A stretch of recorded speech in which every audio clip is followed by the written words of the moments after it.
నమస్తే, welcome to okay TV.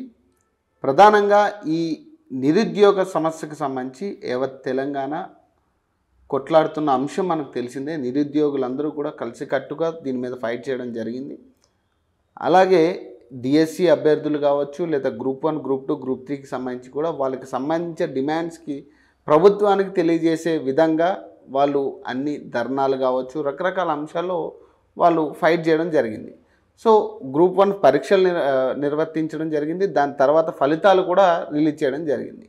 ఇక్కడ group 1 ఫలితాలు వచ్చిన దగ్గర నుంచి కూడా ప్రధానంగా తెలుగు మీడియం ఎవరైతే ఉన్నారో గ్రూప్ 1 అభ్యర్థుల్లో, సో తెలుగు మీడియం వాళ్ళందరూ కూడా ఒక పాయింట్ రైజ్ చేయడం జరిగింది. సో ఇక్కడ పారితోషికం ఏదైతే ఈక్వాలిటీ అనేది ఇక్కడ పాటించలేదు, ట్రాన్స్పరెన్సీ అనేది రిజల్ట్ విషయంలో పాటించలేదు, కరెక్షన్ ప్రధానంగా English medium lecturers Telugu medium papers అనేది కరెక్ట్ చేయడం జరిగింది.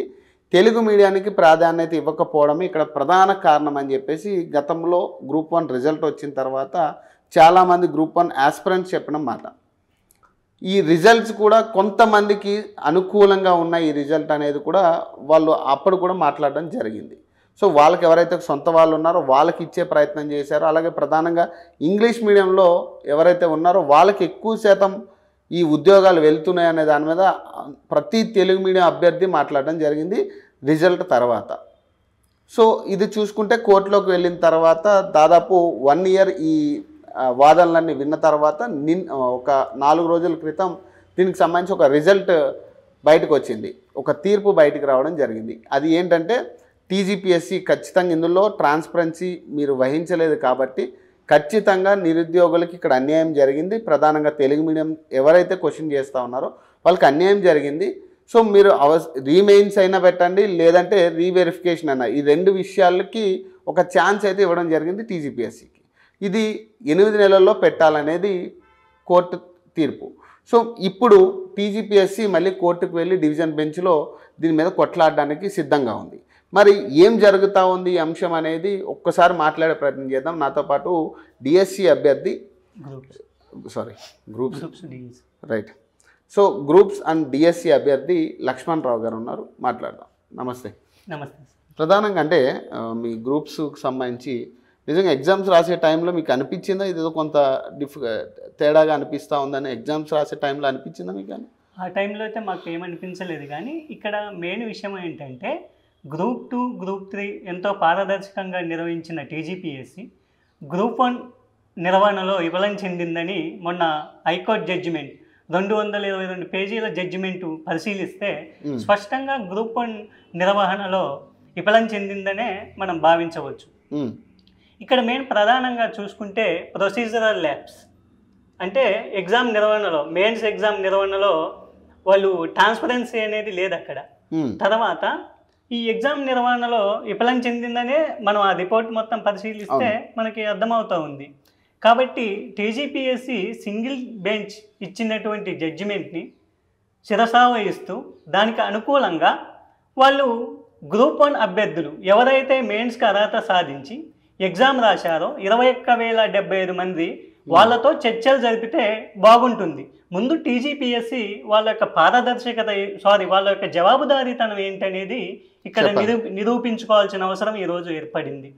ఈరోజు ఇదే మొండి వైఖరి అవలంబిస్తూ టీజీపీఎస్సీ కనుక ఒకవేళ డివిజన్ బెంచ్కి వెళ్తే డివిజన్ బెంచ్ కూడా ఏం చేస్తుంది, సింగిల్ బెంచ్ ఇచ్చినటువంటి 222 పేజీల జడ్జిమెంట్ని పరిశీలించే జడ్జిమెంట్ ఇస్తారు అక్కడ కూడా. కాబట్టి టీజీపీఎస్సీ ఖచ్చితంగా గ్రూప్ 1 మెయిన్స్ అభ్యర్థులు ఎవరైతే ఉన్నారో ఆ అభ్యర్థులతో చర్చలు జరిపితే చాలా బాగుంటుంది. మేము ఎందుకు ఈ మాట అంటున్నామంటే ఈరోజు రాష్ట్రంలో కొన్ని పరిణామాలు చూస్తుంటే ఈరోజు బండి సంజయ్ గారు కానీ, లేకుంటే బారాసా కార్యనిర్వాహక అధ్యక్షుడైన కేటీఆర్ కానీ, రేవంత్ రెడ్డి కానీ వీళ్ళ యొక్క ఆలోచనలకు ప్రభావితం కాకుండా టీజీపీఎస్సీ ఒక రాజ్యాంగబద్ధమైన సంస్థ కాబట్టి ఖచ్చితంగా గ్రూప్ 1 యాస్పిరెంట్స్తోని చర్చలు జరిపితేనే ఈ సమస్యకు పరిష్కారం అనేది ఉంటుంది. ఈ విధంగా చర్చలు జరపాలి. ఫస్ట్ గ్రూప్ 1 ఎవరైతే మెయిన్స్ అర్హత సాధించారో వాళ్ళతో టీజీపీఎస్సీ చర్చలు జరపాలి. చర్చలు జరిపి వాళ్ళు డిమాండ్స్ ఏంటి, వాళ్ళు ఏం చెప్తున్నారు ఆ విధంగా ఫాలో అవుతే బాగుంటుంది. తర్వాత ఇక్కడ మెయిన్ అంశం ఏంటంటే గ్రూప్ 1 ఎగ్జాము రీమెయిన్స్ కండక్ట్ చేస్తేనే బాగుంటుంది అనేది మా అభిప్రాయం. ఎందుకోసం ఈ మాట అంటున్నామంటే ఇన్ కేస్ వాళ్ళు రివాల్యుయేషన్ చేసినా కానీ రేపు ఇంతకుముందు క్వాలిఫై ర్యాంక్స్ వచ్చిన క్యాండిడేట్స్ రేపు కోర్టుకు పోయే అవకాశం కూడా ఉన్నది. కాబట్టి రీమెయిన్స్ అనేది ఎవాల్యుయేషన్ కాకుండా రీమెయిన్స్ అనేది కండక్ట్ చేస్తే ఖచ్చితంగా న్యాయం జరిగిద్ది అనే విధంగానే మనం భావించవచ్చు. ఇన్ కేస్ ఒకవేళ టీజీపీఎస్సీ ఇక్కడ ప్రిలిమ్స్ ఎగ్జామ్ కండక్ట్ చేస్తే GO 29 నెంబర్ అండ్ 55 అక్కడ క్లాసెస్ వచ్చి GO 29 గురించి కూడా కోర్టుని ఆశ్రయించే అభ్యర్థులు కోర్టును ఆశ్రయించే పరిస్థితి ఉంది. దీని ఎఫెక్ట్ నెక్స్ట్ ఎగ్జామ్స్ అయిన గ్రూప్ 2, గ్రూప్ 3 మీద కూడా పడే ఛాన్స్ ఉంది. ఎందుకు ఛాన్స్ ఉందంటే మనకు చూసుకుంటే పీజీటీ తర్వాత టీజీటీ, అదేవిధంగా డిఎల్ తర్వాత జేఎల్ ఎగ్జామ్స్ ఏ విధంగా అయితే ఆర్డర్లో నింపాలో గ్రూప్ 1 తర్వాత గ్రూప్ 2, గ్రూప్ 2 తర్వాత గ్రూప్ 3 నిర్వహించాలి. ఇన్ కేస్ గ్రూప్ 2 కండక్ట్ చేస్తే గ్రూప్ 2 ఎగ్జామ్ ఫలితాలు ఇచ్చి రిజల్ట్స్ ఇస్తే ఇక్కడ ఏమవుతుంది అంటే పోస్టింగ్ ఇచ్చిన తర్వాత ఫర్ ఎగ్జాంపుల్ ఇందులో 50 వేకెన్సీస్ ఏర్పడ్డాయి అనుకోండి గ్రూప్ 2లో, వీళ్ళకి గ్రూప్ 1లో ఉన్నారనుకోండి, వీళ్ళు ఆ గ్రూప్ 1లో ఉన్నప్పుడు ఏమవుతుందంటే ఇక్కడ గ్రూప్ 2లో వాళ్ళు గ్రూప్ 1కి వెళ్ళిపోతారు. కాబట్టి ఎందుకు హయ్యర్ క్యాడర్, గ్రూప్ 1 అంటే డిప్యూటీ కలెక్టర్ హయ్యర్ క్యాడర్ కదా, ఎన్నో పోస్టులు ఉన్నాయి అందులో, వాళ్ళందరూ గ్రూప్ 1కి వెళ్ళిపోతే ఇక్కడ గ్రూప్ 2లో 50 వేకెన్సీస్ ఏర్పడ్డాయి అనుకోండి ఫర్ ఎగ్జాంపుల్, ఆ 50 వేకెన్సీస్కి గవర్నమెంట్ అయితే ఎగ్జామ్ కండక్ట్ చేయదు కదా మళ్ళీ గ్రూప్ 2. వాళ్ళ విధానం ఇప్పుడు విధాన ప్రక్రియ ఎలా ఉంటుంది ప్రభుత్వాలది, ఎలక్షన్ అప్పుడే నోటిఫికేషన్స్ ఇచ్చి భర్తీ చేయాలి ఈ ప్రభుత్వాల ఈ డిపార్ట్మెంట్లలో ఉన్న వేకెన్సీస్ బట్టి అని వాళ్ళ ఆలోచన. ఇప్పుడు అదే జరుగుతుందా? ఇప్పుడు మళ్ళీ ఇది పోస్ట్పోన్ చేసుకుంటూ పోవాలి, మళ్ళీ ఇప్పుడు ఏదైతే రీమెయిన్స్ పెట్టాలనే అంశం మీరు మాట్లాడుతూ ఉన్నారో రీమెయిన్స్ అనేది మళ్ళీ పోస్ట్పోన్ చేసే పద్ధతే జరుగుతూ ఉందా, లేదా ఇది చిత్తశుద్ధిగా ఈసారైనా పెట్టే ఛాన్స్ ఉంటుందా? ఇక్కడ వాస్తవంగా చెప్పాలంటే రేపు రీమెయిన్స్ ఎగ్జామ్ కండక్ట్ చేసినా కానీ నాకు తెలిసినంత వరకు యూపీఎస్సీకి ఒప్పచెప్పడం కానీ నెక్స్ట్ గ్రూప్ 1 పెట్టిన తర్వాత రీమెయిన్స్ కండక్ట్ చేసిన తర్వాత పేపర్ ఎవాల్యుయేషన్ అనేది సెంట్రల్ యూనివర్సిటీ ప్రొఫెసర్స్కి కానీ లేకపోతే యూపీఎస్సీ వాళ్ళతో దీన్ని వాల్యుయేషన్ చేపిస్తే బాగుంటుంది అనేది మా యొక్క విజ్ఞానం. అంటే కనీసం మన టీజీపీఎస్సీ కనీసం ఆ వైఖరే మానేసింది కంప్లీట్గా. ఇప్పుడు ఆ రోజు కూడా తీర్పు వచ్చిన తర్వాత కూడా మేము దీన్ని యాక్సెప్ట్ చేస్తున్నాం, కొన్ని అవకతవకలు జరిగినాయని కానీ లేదంటే లేదు మేము నెక్స్ట్ చర్య ఇది తీసుకోబోతున్నామని కానీ ఎటువంటి ప్రెస్ మీట్ కానీ లేకపోతే ఎటువంటి అఫీషియల్ స్టేట్మెంట్ కానీ ఎక్కడ ఇవ్వలేదు కదా టీజీపీఎస్సీ నుంచి. ఇప్పటి వరకు కనీసం నిరుద్యోగులకి ఖచ్చితంగా అదొక సమాచారం అయితే అందించాలి టీజీపీఎస్సీ నుంచి, ఖచ్చితంగా మా నెక్స్ట్ స్టాండ్ ఇది ఉండబోతుంది, సో నిరుద్యోగులు కొంత దీని మీద ఆలోచించండి అని చెప్పి ఒక ఆలోచన అయితే ఇవ్వాలి కదా. కనీసం ఎటువంటి స్పందన టీజీపీఎస్సీ నుంచి లేదు. వాళ్ళు డైరెక్ట్గా ఏమంటున్నారు మేము డివిజన్ బెంచ్కి వెళ్తామంటే అంటే బేసిక్గా ఇక్కడ ఎగ్జామ్ పెట్టడం వాళ్ళకి ఇంట్రెస్ట్ లేదు. ఫస్ట్ థింగ్ ఇప్పుడు రీమెయిన్స్ పెట్టాలన్నా కూడా వాళ్ళకి ఆలోచన లేదు. సో మరి నిరుద్యోగుల పరిస్థితి ఏంటి ఇప్పుడు? సార్ ఇక్కడ మెయిన్ మనం గుర్తించాల్సిన విషయం ఏంటంటే టీజీపీఎస్సీ ఎగ్జామ్ నిర్వహణలో లోపాలు జరిగినాయి కాబట్టి దానికి బాధ్యత వహిస్తూ ఫస్ట్ వాళ్ళ యొక్క జవాబుదారీతనం, వాళ్ళ ట్రాన్స్పరెన్సీ అనేది నిరూపించుకోవాలి. ఎందుకంటే ఇక్కడ కోర్టు జడ్జిమెంట్లో మనం పరిశీలిస్తే procedure labs, method of evaluation labs స్పష్టంగా కనపడుతున్నాయి. కాబట్టి ఈ గ్రూప్ 1 మెయిన్స్ అభ్యర్థులు ఎవరైతే ఉన్నారో వాళ్ళతో టీజీపీఎస్సీ అనేది చర్చలు జరిపి మెయిన్స్ ఎగ్జామే రీకండక్ట్ చేసే దిశగానే వాళ్ళు వెళ్ళాలి తప్ప ఇంకా వేరే విధంగా డివిజన్ బెంచ్లో ఏదో చేస్తాము లేకపోతే ఇంకేదో చేస్తామని అంటే మాత్రం అది టీజీపీఎస్సీ చాలా వివాదాలు ఎదుర్కోవాల్సి వస్తుంది. టీజీపీఎస్సీ చైర్మన్ బుర్రా వెంకటేశం గారు దయచేసి వీళ్ళతో ఫస్ట్ చర్చలు జరపాలి. ఎందుకోసం అంటే ఈరోజు వాళ్ళు జవాబుదారీతనం నిరూపించుకోవాల్సిన అవసరం ఇక్కడ ఏర్పడ్డది కాబట్టి ఖచ్చితంగా వాళ్ళు ఆ దిశగానే ఆలోచించాలి.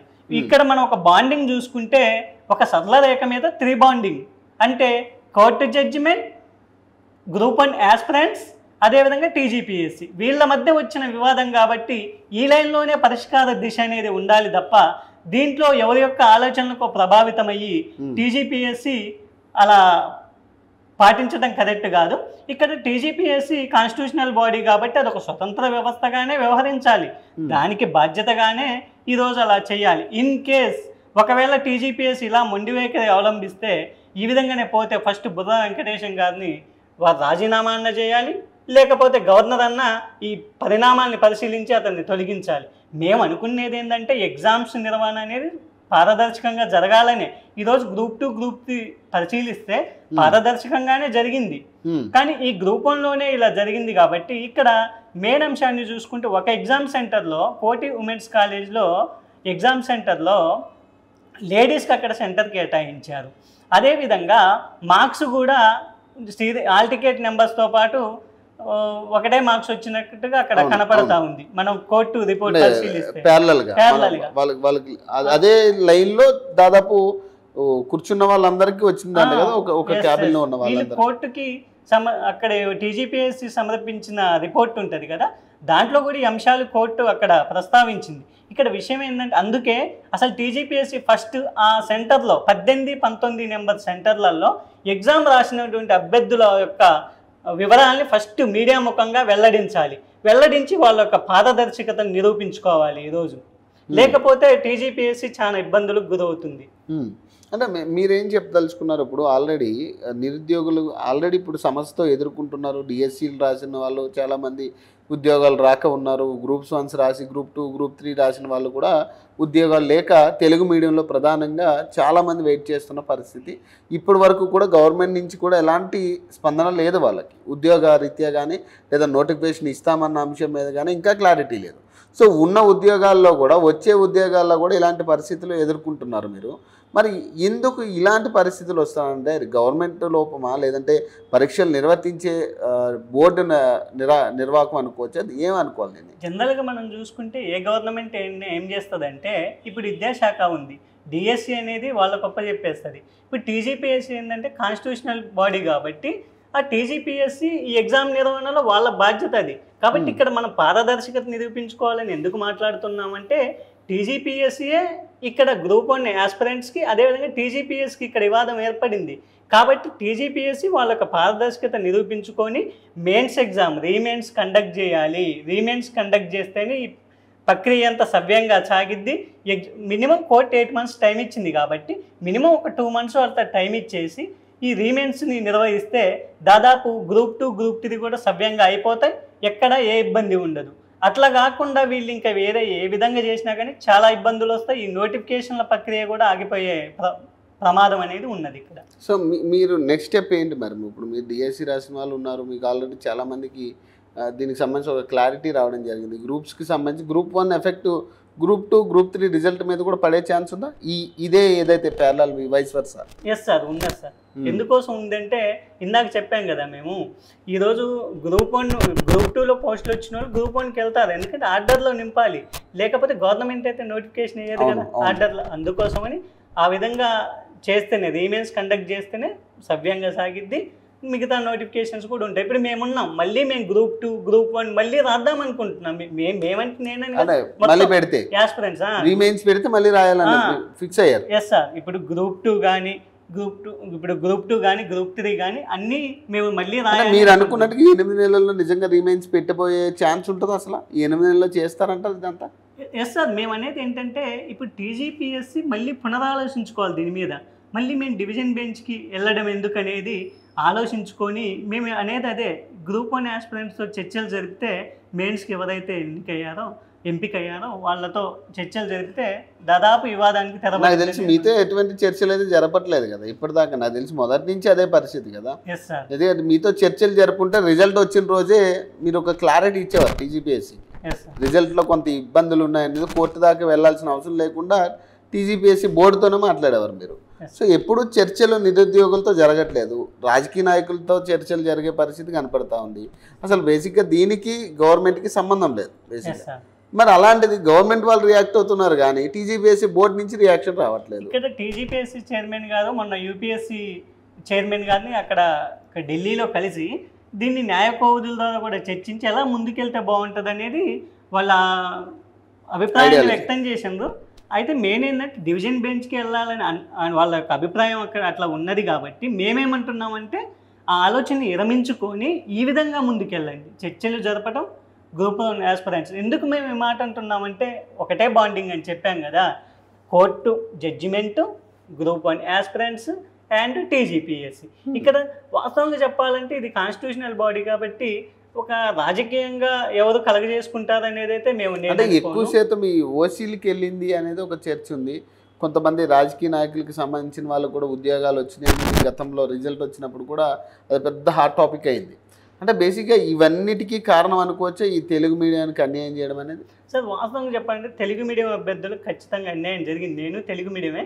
ఇక్కడ ఏం జరిగిందంటే ఎవరైతే జూనియర్ లెక్చరర్స్ ఉంటారో వాళ్ళు ప్రమోషన్ మీద డిఎల్ వస్తే వాళ్ళతో కరెక్షన్ చేయించారు. ఇక్కడ కరెక్షన్ ఎవరితో చేయించాలి? యూనివర్సిటీ ప్రొఫెసర్స్తో చేయించాలి. అదిగాక 1,26,000 పేపర్స్ని 90 డేస్లో వీళ్ళు మళ్ళీ 2 టైమ్స్ కూడా మేము చేశాము అని చెప్పారు. అది ఎలా సాధ్యమవుద్ది అనేదే అక్కడ నేను హైకోర్టు కూడా ప్రశ్నించింది. కాబట్టి ఇక్కడ విషయం ఏంటంటే వీళ్ళు ఖచ్చితంగా మెయిన్ ఈ చర్చలు జరపడం ద్వారా పరిష్కారం అయింది తప్ప ఎవరి ఆలోచనలకు ప్రభావితమై టీజీపీఎస్సీ చేస్తే చాలా ఇబ్బంది అవుద్ది అనమాట. అది ఇప్పుడు ఒకటిసారి ఇక్కడ మెయిన్ విషయం పరిశీలించాలంటే మనం ఎవరైతే వాదనలు చేస్తారు కొంతమంది, ఇప్పుడు ఫర్ ఎగ్జాంపుల్ మొన్న ఎవరో నిరుద్యోగి ఈ పోస్టులు అమ్ముకున్నారు 3 కోట్లు అని అన్నారు. ఆ ఫస్ట్ ఆ యాస్పిరెంట్ ఎవరైతే ఉన్నారో మీడియా ముఖంగా వచ్చి ఎస్ దాన్ని ఈ మినిస్టర్ గారు అడిగారు, అతని పేరు బయట పెడితే అతన్ని కాంగ్రెస్ ప్రభుత్వం తొలగించేస్తుంది కదా, మనం అనుకోవడానికి చెప్తున్నా. ఇంకా అదేవిధంగా ఇంక ఎవరైతే కీలక వ్యాఖ్యలు చేశారో అలాంటి వాళ్ళు కూడా మీడియా ముందుకు వచ్చి ఎస్ మా దగ్గర ఈ ఆధారాలు ఉన్నాయి, ఇవి ఉన్నాయి కాబట్టి వీళ్ళు పోస్టులు అమ్ముకున్నారు అని పెడితే కాంగ్రెస్ అధిష్టానమే చూసుకుంటది కదా ఈ వ్యవహారంలో. అది మా ప్రశ్న. అంటే మీరేమంటారు? ఇది అమ్మారు పోస్టులు లేకపోతే ఉద్యోగాలు అమ్ముకున్నారు ప్రభుత్వం అనేది ఏదైతే దీనికి బలం చేకూర్చేలాగా కూడా కొన్ని కారణాలు కనపడతా ఉన్నాయి. అవి ఏంటంటే ప్రధానంగా ఓసీలకి ప్రధానంగా ఈ లిస్టులో రావడం కానీ, కొంతమంది విద్యార్థులు ఒకటే హాల్లో ఉన్న వాళ్ళకి ఉద్యోగాలు రావడం కానీ, ఇలాంటి అంశాలు కొన్ని చూస్తుంటే వీటికి ఎక్కువ బలం చేకూర్చే పరిస్థితి కనపడుతుంది అని అమ్ముకున్నారు అనే దాని మీద మీరేం చెప్తారు? సార్ ఇక్కడ procedure labs and method of evaluation ల్యాబ్సే కోర్టు పరిగణించింది కానీ పోస్టులు అమ్ముకున్నది అనే విషయాన్ని అయితే అక్కడ కోర్టు ప్రస్తావించలేదు కదా. ఈరోజు ఎవరిమైనా కానీ హైకోర్టు యొక్క జడ్జిమెంట్కి అతిథులమే, దాని ప్రకారమే నడుచుకోవాలి ఎవరైనా సరే. కాబట్టి ఇక్కడ ఏంటంటే నేనేమంటున్నా అంటే ఎస్ పోస్టులు అమ్ముకున్నది అనేది వాదన అనేది బలం ఉంటే అది ప్రతిపక్షాలను ఇంకెవరైనా యాస్పిరెంట్స్ అయినా ఎవరైనా కరెక్ట్ ఆధారాలు ఉంటే మినిస్టర్ అయినా సరే సీఎం అయినా సరే ఎవరైనా సరే సరైన ఆధారాలు ఉంటే వాళ్ళని బర్తరఫ్ చేయడానికి ఛాన్స్ ఉంటుంది. అది మేము అనేస్తాం. మీరేం చెప్తారు? వచ్చే నోటిఫికేషన్స్ అయితే నాకు తెలిసి ఏం కనపడట్లేదు. 40,000 ఉద్యోగాలు అంటున్నారు కానీ అది 3 సంవత్సరాల్లో అవుతుందా లేదా 2 సంవత్సరాలు అవుతుందా, అది ఈ 3 సంవత్సరాలు అవ్వకపోవచ్చా, వచ్చే గవర్నమెంట్ చూసుకుంటుంది అనేది తెలియట్లేదు. సో మీరేం చెప్తారు? అదే నిరుద్యోగ ఆల్రెడీ మీరు ప్రిపేర్ అవుతున్నారు కాబట్టి మీ ఆలోచన ఏంటి? సార్ ఇప్పుడు డిఎస్సిలో ప్రమోషన్స్ కూడా కంప్లీట్ అయినాయి కాబట్టి ఎలాంటి అడ్డంకులు ఈ DSC notification police recruitment DSC 10,000తో పోలీస్ రిక్రూట్మెంట్ ఒక 15,000తో అదేవిధంగా మొన్న జీపీఓ కంప్లీట్ అయిన తర్వాత వేకెన్సీస్ ఏం ఏర్పడ్డాయో ఆ వేకెన్సీస్తో ఈ నోటిఫికేషన్స్ ముందు ప్రకటించాలి. ఫస్ట్ జాబ్ క్యాలెండర్ అనేది ప్రకటిస్తే నిరుద్యోగులకంటూ మాకంటూ ఒక ప్రణాళిక ఉంటుంది, ఏ ఎగ్జామ్ ముందు ప్రిపేర్ కావాలి అనేది మాకంటూ ఒక ప్రణాళిక ఉంటుంది. కాబట్టి గవర్నమెంట్ ఫస్ట్ జాబ్ క్యాలెండర్ అనేది ఖచ్చితంగా ప్రకటించాలి. ప్రకటించి డిఎస్సి పోలీసు రిక్రూట్మెంట్ జీపీఓ ఈ నోటిఫికేషన్లు తక్షణమే విడుదల చేయాలనేది మా యొక్క డిమాండ్ సార్. ఇక్కడ అంటే బేసిక్గా నోటిఫికేషన్ ఇచ్చేటట్టు అయితే కనపడట్లేదు కదా. ముఖ్యమంత్రి డైరెక్ట్గా అంటున్నాడు ఇంకో 40,000 ఉద్యోగాలు ఇస్తాం, అది కూడా రాబోయే 2 సంవత్సరాల్లోనూ 3 సంవత్సరాల్లో జరుగుతుందని ఆయన చెప్పే మాట. సో ఇప్పట్లో అయితే ఉద్యోగ నోటిఫికేషన్లు అయితే ఉండవు అనేది క్లారిటీ వచ్చేసింది.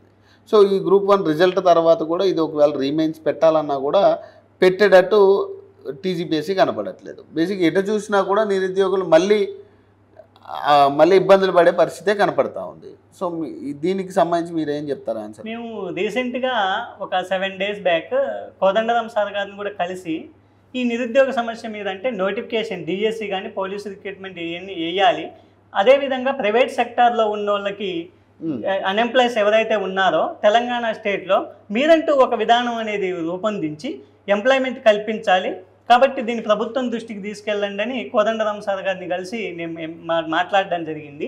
సార్ కూడా నేను ప్రభుత్వం దృష్టికి తీసుకెళ్ళి ఈ సమస్యల దిశగా పరిష్కార దిశగా ఆలోచిస్తా అని వాళ్ళు అన్నారు. తర్వాత మొన్న చూస్తే జాబ్ నోటిఫికేషన్స్ ఇస్తామని ఒక ప్రెస్ మీట్ పెట్టేసి నోట్ అనేది రిలీజ్ చేశారు, న్యూస్ పేపర్లో చూసాం మేము.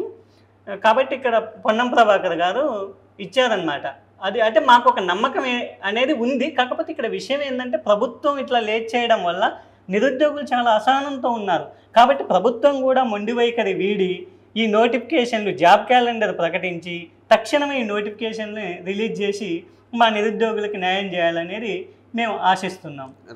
ఇంకొక విషయం సార్, ఒక చిన్న విజ్ఞప్తి ఏంటంటే ఇక్కడ ప్రతిపక్షాలు మొన్న సెంట్రల్ లైబ్రరీకి అంజిరెడ్డి సార్ వచ్చారు, కానీ అసెంబ్లీలో మేము వినతి పత్రాలు ఇచ్చేసి అందరికీ అసెంబ్లీలో మాట్లాడమంటే ఏ ఒక్క ఎమ్మెల్యే కానీ అదర్ పార్టీస్ ప్రతిపక్షాలు కానీ ఎవరూ మాట్లాడలేదు. మరి ఈరోజు మేము అనేది మా డిమాండ్ ఒకటే, మేము ప్రతిపక్షాలకు కూడా ఒకటే విజ్ఞప్తి చేస్తున్నాం. మీరు ఎక్కడో సెంట్రల్ లైబ్రరీకో ఇంకొకటికో వచ్చి విద్యార్థుల మధ్య రాజకీయ లబ్ధి కోసం వివాదాలు సృష్టించే దిశగా కాకుండా అసలు మీరు ఎక్కడ మాట్లాడాలి? అసెంబ్లీలో మేము మాట్లాడమన్నప్పుడు మాట్లాడాల్సిన చోట మీరు మాట్లాడకుండా, మీకు నిజంగా నిరుద్యోగుల మీద చిత్తశుద్ధి ఉంటే, ప్రతిపక్షాలకు నిజంగా నిరుద్యోగుల మీద చిత్తశుద్ధి ఉంటే అసెంబ్లీలో మాట్లాడండి. ఇన్ కేస్ అసెంబ్లీలో గినక మాట్లాడకపోతే ఈసారి ఎవరైనా నిరుద్యోగుల మధ్యకు వస్తే మాత్రం తరిమి కొడతామనేది మేము ఈ ముఖంగా మీ మీడియా ముఖంగా హెచ్చరిస్తున్నాం. అది కూడా గ్రౌండ్ లో కొంత ఆ విధంగా జరుగుతుంది. నిజంగా ప్రతిపక్షాలకి ఇక్కడ నిరుద్యోగుల మీద నిజంగా వాళ్ళకి చిత్తశుద్ధి ఉంటే అసెంబ్లీలో మేము రిప్రజెంటేషన్స్ ఇచ్చి వినతి పత్రాలు ఇచ్చిన తర్వాత ఎందుకు మాట్లాడలేదు అక్కడ? దాన్ని బట్టే మనం అర్థం చేసుకోవచ్చు కదా. ఈరోజు మనం ఎక్కడైనా చూసుకుంటే బయట ఏదో ఒక మాట రెండు మాటలు మాట్లాడుతున్నారు కానీ అసెంబ్లీలో మాట్లాడట్లేదు. సార్ ఫర్ ఎగ్జాంపుల్ మేము ఏమంటున్నామంటే ఈరోజు ప్రతిపక్షానికి కానీ పాలక పక్షానికి కానీ బయట ఇంత గ్యాప్ ఉంటుంది, అదే అసెంబ్లీలో అయితే ఇంతే ఉంటుంది. అంటే మరి ఉన్నప్పుడు ప్రతిపక్షాలు పాలకపక్షం ఏదైనా తప్పులు చేస్తుంటే సవరించుకోమని చెప్పాల్సిన బాధ్యత ప్రతిపక్షాలకు బాధ్యత ఉన్నది. మేము వినతి పత్రాలు ఇస్తే నిరుద్యోగుల గురించి ఎందుకు అసెంబ్లీలో మాట్లాడలేదు? ఈరోజు మా యొక్క ప్రధాన డిమాండ్ ఏంటంటే ఈ విధంగా నిరుద్యోగుల దగ్గరికి బయట ఎక్కడో ఇన్స్టిట్యూట్ల దగ్గరికి కానీ ఎక్కడికో రావడం కాదు, మీరు అసెంబ్లీలో మాట్లాడాలని అంటున్నాం కదా. మేము ఈసారి అసెంబ్లీ సమావేశాలైనా ఎమ్మెల్సీ సమావేశాలైనా ఖచ్చితంగా మా నోటిఫికేషన్స్ గురించి కానీ మా సమస్యల గురించి ఖచ్చితంగా మాట్లాడాలి. అట్లా మాట్లాడకుండా ఉంటే ఈసారి ఖచ్చితంగా ఎవరైనా సరే, వాళ్ళు పార్టీకి సంబంధించిన వాళ్ళైనా ఎవరైనా సరే అందరినీ తరిమి కొడతామని మీ మీడియా ముఖంగా విజ్ఞప్తి చేస్తున్నాను. ఇంకొక విషయం ఏంటంటే ఈరోజు 2 లక్షల ఉద్యోగాలు ఒకవేళ గవర్నమెంట్ ఫిల్ చేసిన అనుకుందాం, ఫర్ ఎగ్జాంపుల్ అనుకుందాం, కానీ టీజీపీఎస్సీ నమోదు ప్రకారం 28 లక్షల మంది ఇంకా పెండింగ్ ఉంటారు కదా. మరి ఈ 28 లక్షల మంది వాళ్ళ సమస్యకు పరిష్కార మార్గం ఏంటి? దీనికి ఒకటే, ఇక్కడ చేయాల్సింది ఏంటంటే ఈ నిరుద్యోగ సమస్య మీద తెలంగాణ రాష్ట్రంలో ఉన్నటువంటి cement industries, pharma companies, IT pharma రంగాలలో ఆ కంపెనీ CEO MDలతో ప్రభుత్వం ఒక మీటింగ్ అనేది కండక్ట్ చేసి మీ యొక్క పరిశ్రమలలో మీ యొక్క కంపెనీలలో ఎలాంటి జాబ్స్ చేయడానికి ఎలాంటి క్వాలిఫికేషన్ కావాలి, మీ జాబ్కి ఎలాంటి స్కిల్స్ కావాలి అనే విషయాన్ని చర్చించి ప్రతి జిల్లాలో ఒక స్కిల్ సెంటర్ అనేది ఏర్పాటు చేసి వాళ్ళకి ట్రైనింగ్ ఇప్పించి ఆ విధంగా నిరుద్యోగ సమస్య పరిష్కారం కావడానికి మార్గం ఉంటుంది. మేము దీనిపై కోదండరాం సార్ కూడా ఈ విషయాన్ని ప్రస్తావించడం జరిగింది.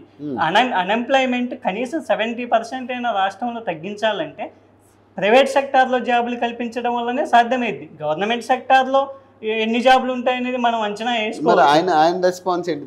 సారు సానుకూలంగానే స్పందించారు. ప్రభుత్వం దృష్టికి తీసుకెళ్లి మేము ఒక సమగ్రమైన విధానాన్ని రూపొందిస్తామని వాళ్ళు మాట్లాడారు. ఒకవేళ ఇంకొక మార్గం ఏమున్నదంటే ఈరోజు స్కిల్ ఇండియా యూనివర్సిటీ అని ఏర్పాటు చేశారు. ఆ స్కిల్ ఇండియా యూనివర్సిటీలో ఈ సంస్థలకు సంబంధించిన కోర్సులు ఏమేమి ఉన్నాయో ఆ కోర్సుల సంఖ్యని పెంచి నిరుద్యోగులకి శిక్షణ ఇచ్చి ఆ విధంగా కూడా జాబులు కల్పించవచ్చు. అక్కడ MCA ఏ విధంగా అయితే అక్కడ క్వాలిఫికేషన్కి అర్హత ఉన్నదో అవే కాకుండా డిగ్రీ, PG వీటికి కూడా అర్హత కల్పించి మెయిన్ ఇక్కడ ఏంటంటే ఫ్రెషర్స్ని తీసుకుంటున్నారు. స్కిల్ ఇండియా యూనివర్సిటీ ద్వారా ఫ్రెషర్స్కి మాత్రం ఎక్కువ ప్రాధాన్యత ఉన్నది. అలా కాకుండా ఆ యొక్క అర్హత ప్రమాణాల వయసుని తగ్గించి ఒక 15 సంవత్సరాలకు తగ్గిస్తే బీటెక్, డిగ్రీ, PG చేసిన వాళ్ళు ఎవరైతే ఉన్నారో వాళ్ళ ఏజ్కి బట్టి ఎలిజిబిలిటీ అవుతుంది. మీ ట్రైనింగ్ ఇచ్చిన తర్వాత వాళ్ళకు కూడా ప్రైవేట్ సెక్టార్లో ఎంప్లాయ్మెంట్ రావడానికి అనేది అవకాశం ఉంటుంది. కాబట్టి ఈ ఏజ్ రిలాక్సేషన్ మీద గవర్నమెంట్ ప్రైవేట్ సెక్టార్లో జాబ్స్ కల్పించే విషయంలో ఈ ఏజ్ రిలాక్సేషన్ మీద ఆలోచించి దాన్ని తగ్గించాలి. ఫ్రెషర్స్నే తీసుకుంటే మరి మిగతా వాళ్ళ పరిస్థితి ఏంటి? అందుకోసమని ఖచ్చితంగా అందులో స్కిల్ ఇండియా యూనివర్సిటీలో ఇంకా ఈ కంపెనీలకి ఏమేమి కోర్సులు కావాలి, ఏమేమి జాబ్స్కి సంబంధించి ఏమేమి స్కిల్స్ కావాలి, ఆ కోర్సులను ఇంకా పెంచాలనేదే మా యొక్క డిమాండ్ నిరుద్యోగుల తరఫున. సో చూశారు కదా, ఇది పరిస్థితి. నిరుద్యోగులు ఎదురు చూస్తూ ఉన్నారు ఏదైతే వస్తున్న నోటిఫికేషన్ల గురించి. నెక్స్ట్ మేము ఏం చేయాలి అనే దాని మీద అందరికి ఒక కన్ఫ్యూజన్ క్రియేట్ అయింది. ఖచ్చితంగా రీమెయిన్స్కి అందరూ సిద్ధం అవుతూ ఉన్నారు. ప్రతి ఒక్కళ్ళు ఎక్స్పెక్ట్ చేసేది రీమెయిన్స్ వస్తే మేము అందరం మళ్ళీ చదువుకుని మళ్ళీ రాసే పరిస్థితి ఉంటుంది. ఖచ్చితంగా ఈసారైనా రిజల్ట్ అందరికీ సమన్వయంగా ఇస్తే బాగుంటుంది. అలాగే యూపీఎస్సికి ప్రధానంగా ఈ రిజల్ట్కి సంబంధించిన బాధ్యతలు ఇస్తే బాగుంటుంది అనేది లక్ష్మణ్ గారు చెప్తున్న మాట. అలాగే ప్రధానంగా నిరుద్యోగ సమస్యను తగ్గించే ప్రయత్నంగా ప్రభుత్వాలకు ముందుకెళ్ళాలని చెప్పేసి ఆయన ఒక ఆలోచన కూడా చెప్తా ఉన్నారు. ఏదైతే ఉన్న పరిశ్రమలకు సంబంధించి వాళ్ళకి కావాల్సిన క్వాలిఫికేషన్ ఏంటి, ఈ నిరుద్యోగాన్ని ఎలాగా మనం వాళ్ళకు ఉద్యోగాలు కల్పించగలం అనే విధంగా ఒక స్కిల్ డెవలప్మెంట్ ప్రోగ్రామ్స్ కావచ్చు, రకరకాల అంశాల మీద నిరుద్యోగుల్ని ప్రోత్సహిస్తే బాగుంటుంది ప్రభుత్వం అనేది కూడా ఆయన చెప్తున్న ఆలోచన. సో మరిన్ని అప్డేట్స్ కోసం చూస్తూనే ఉండండి ఓకే టీవీ.